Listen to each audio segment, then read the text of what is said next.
माननीय अध्यक्ष, आपका बहुत बहुत धन्यवाद।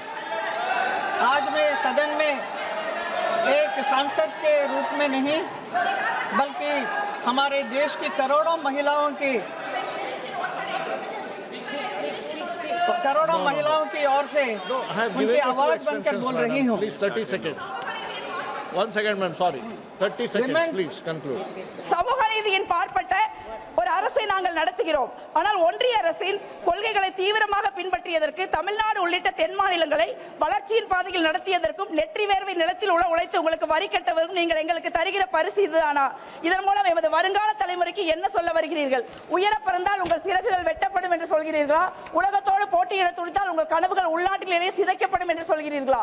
நாங்கள் நாடாளுமன்றத்திற்கு வருவோம், ஆனால் எங்கள் குரலுக்கு வலுவிருக்காது. எம் மக்களின் உணர்வுகளை பிரதிபலிக்கும் எங்கள் குரலுக்கு மதிப்பு இருக்காது. தமிழ்நாட்டிற்கும் தென் மாநிலங்களுக்கும் எது நல்லது எது கெட்டது என்பதை மற்ற மாநிலங்கள் வாக்கு எண்ணிக்கையின் அடிப்படையில் முடிவு செய்வார்கள். பிறகு இந்த அவையில் எங்களுக்கு Ma'am, your mic is on. Please carry on. Your mic is on, ma'am.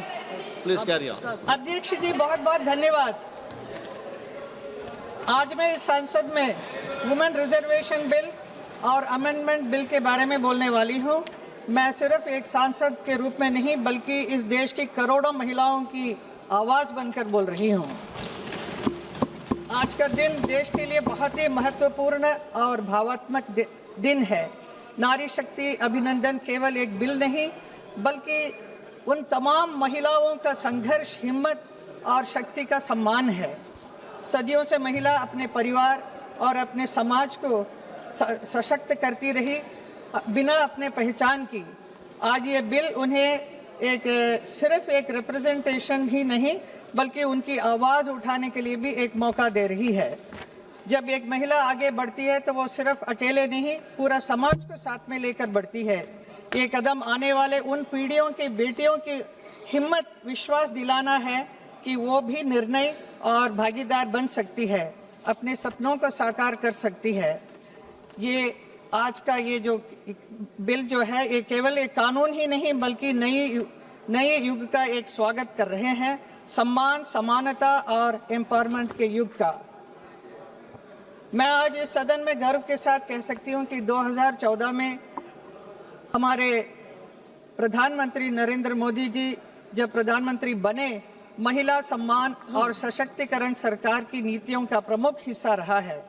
सरकार ने केवल महिलाओं के लिए कई योजनाएं, कानून बनाए हैं जिनका उद्देश्य सुरक्षा, शिक्षा, आर्थिक स्वतंत्रता और सामाजिक सम्मान बढ़ाना है। बेटी बचाओ, बेटी पढ़ाओ, उज्ज्वला योजना, मातृवंदना योजना, स्वच्छ भारत मिशन, मिशन शक्ति, जन धन योजना, मुद्रा योजना, प्रधानमंत्री Awas Yojana, self help group, लखपति दीदी योजना, नमो ड्रोन दीदी योजना, नारी वंदन अभिनंदन, इन सभी प्रमुख उदाहरण थे।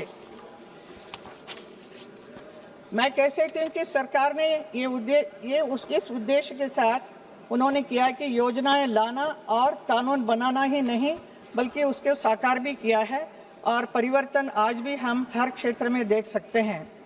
आज महिलाएं हर क्षेत्र में अग्रणी हैं, चाहे शिक्षा का क्षेत्र हो, खेल का क्षेत्र हो, विज्ञान का क्षेत्र हो, सैन्य क्षेत्र का हो, उद्योग का हो, राजनीति हो। हमारी महिलाएं हर क्षेत्र में ऊंचाई को छू रही हैं।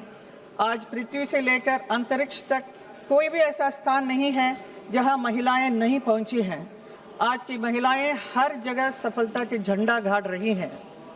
आज की महिला रॉकेट चला रही हैं, फाइटर प्लेन चला रही हैं, मेट्रो चला रही हैं। तो वही राष्ट्रपति द्रौपदी मुर्मू जी और हमारे वित्त मंत्री निर्मला सीतारमण जी अपने नेतृत्व से देश को नई दिशा दे रही हैं। ये सब संभव हुआ है भारतीय जनता पार्टी की सरकार की सोच से, नरेंद्र मोदी जी के संकल्प से और हमारी महिलाओं के साहस और सामर्थ्य से। मैं एक कलाकार हूँ, मुझे बहुत ही गर्व है कि मैं सांसद होने के साथ साथ एक अभिनेत्री भी हूँ और कला जगत से भी मैं उसका रिप्रेजेंटेट करती हूँ। मैं बहुत संघर्ष और मेहनत के साथ काम करके मैंने मेरी अपनी पहचान बनाई हूँ, जिसके कारण आज मुझे इस संसद में खड़े होकर आप सबके सामने बोलने का अवसर भी मिल रहा है। मुझे एक ज़माना था जब फिल्म बनाने शुरू किया था उन दिनों में लड़कियां फिल्मों में नहीं आ रही थी, तो पुरुष ही लड़कियों का वेश पहनकर वो एक्टिंग करते थे लड़कियों का। वो ज़माना गया जब से हमारी मीना कुमारी, मधुबाला, नरगिस जैसे बहुत ही सुंदर नारियां फिल्म जगत में आने लगी, तो ये उन बाकी सभी महिलाओं को प्रोत्साहित किया, तभी बहुत सारे लोग फिल्मों में ज्वाइन किया।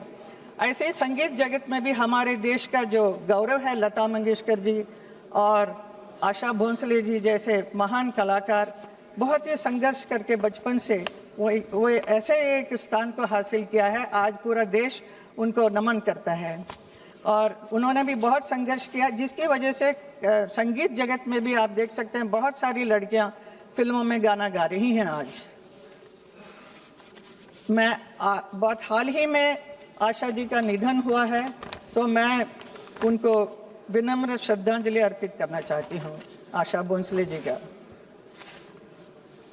कुछ दशक पहले मैं भी जब फिल्मों में आई थी तो मुझे भी एक फिल्म, मेरी पहली फिल्म थी सपनों का सौदागर, उसमें भी मैंने एक बंजारन का रोल किया था, वो भी आत्मनिर्भर, self reliant, self independent role किया था फर्स्ट फिल्म में।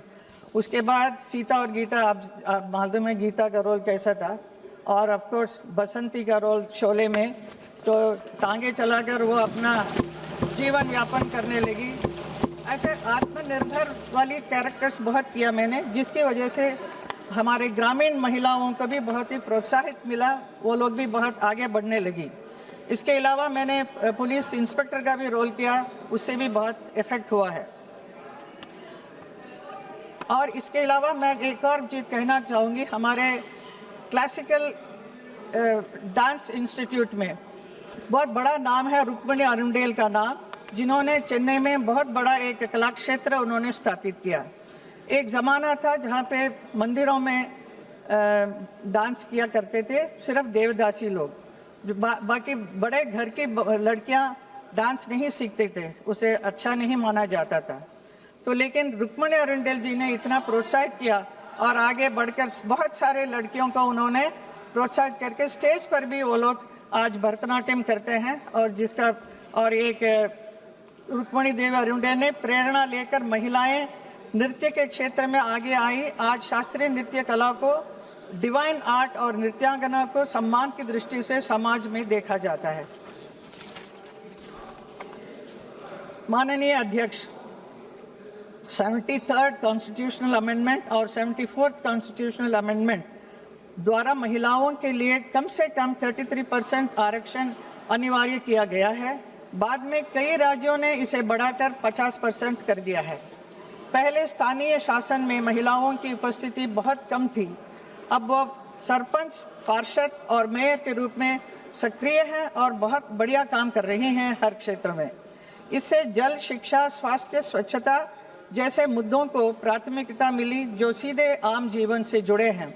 50% महिला आरक्षण ने स्थानीय शासन को अधिक समावेशी, संवेदनशील और प्रभावशाली बनाया है। ये केवल महिलाओं के लिए अवसर नहीं बल्कि पूरे समाज के लोकतांत्रिक विकास की दिशा में एक क्रांतिकारी कदम रहा है।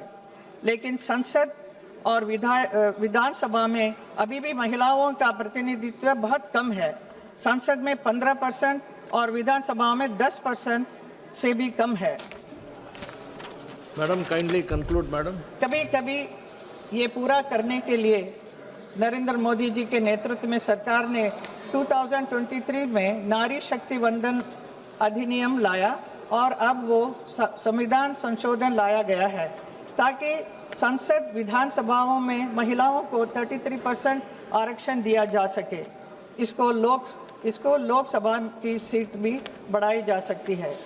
इसमें सभी जाति, सभी धर्म और सभी क्षेत्र की महिलाओं को अवसर दिया जाएगा, कोई भेदभाव नहीं है।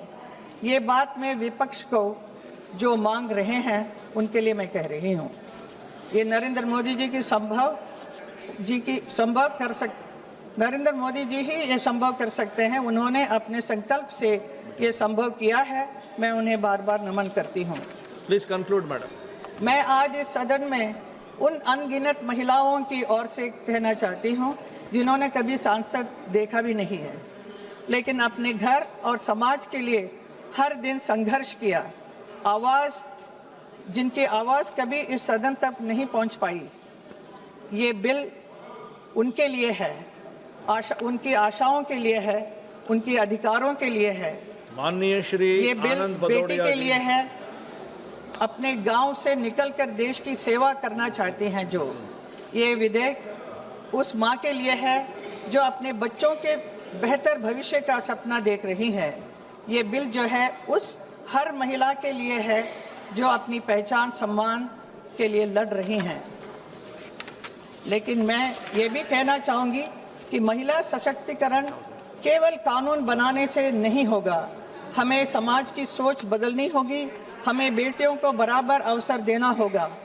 हमें परिवार और समाज में सम्मान देना होगा। Ma'am, I call the next speaker. Kindly conclude, ma'am. हर क्षेत्र में महिलाओं की Ma'am, please भागीदारी conclude. बढ़े, महिलाएं आगे बढ़े, आत्मनिर्भर बने, यही Madam, हमारी kindly conclude, मांग madam. है। और मैं Please हमारे conclude. Madam, please conclude. अंत में मैं आपके माध्यम से सदन के सभी साथियों से अनुरोध करती हूँ कि हम सभी दलगत राजनीति से ऊपर उठकर इस बिल का समर्थन करें। यही मेरी मांग है।